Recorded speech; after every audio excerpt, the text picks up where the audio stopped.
There can be, I think, no doubt about the timeliness of this session and of its relevance for the World Bank. We gather in a time of democratic erosion and what I call muscular authoritarianism, which is exemplified by harsh repression targeting civil society and journalists, and that is intensifying worldwide, as we'll hear. This crackdown is also characterized by the enactment of draconian laws designed to stifle dissent, prevent citizens from exercising their fundamental rights. Pro-democracy advocates and others seeking to hold those in power to account are vilified, accused of being purveyors of alien values, foreign agents, and disruptors of stability and economic progress. According to Freedom House's flagship publication, Freedom in the World, an annual publication that looks at the state of political rights and civil liberties in every country and every territory, we have seen now 10 consecutive years of declines far outpacing advances when it comes to political rights and civil liberties. This is unprecedented in the 40-plus year history of that publication. And again, I know some of my colleagues will be commenting on this as well.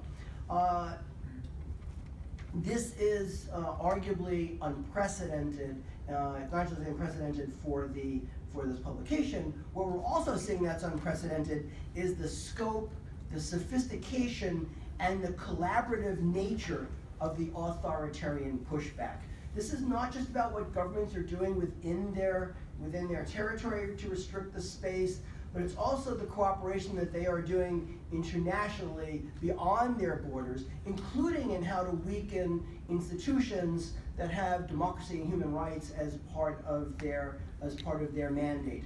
We're seeing more and more what we call the exporting of worst practices, not best practices. This alarming trend also has roots in the scourge of corruption. Authoritarian regimes, and even some nominally democratic ones that engage in large-scale corruption, are understandably threatened by the prospect of citizens organizing to demand accountability and transparency of their governments, or in addition, investigative journalists working to uncover plundering of resources and venal rent-seeking behavior. Having essentially rendered the political opposition, sort of the formal political opposition, feckless, and subjugated both the judiciaries and the legislatures, we're now seeing that the leaders are taking aim at journalists and civil society activists, and not just those that are more engaged traditionally in democracy and human rights work, but in an ever-expanding swath of the CSO sector.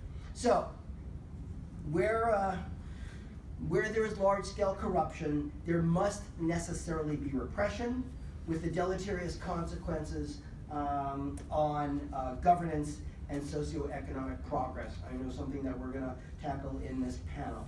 So what does that all mean for the World Bank, an institution that has elevated the priority of fighting corruption and the epidemic of poor governance?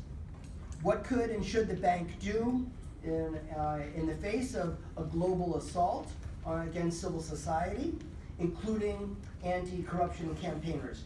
And what are the potential consequences for the larger development agenda, particularly sustainable development goals, which includes Goal 16, with very clear language about accountable governance, fundamental rights, etc.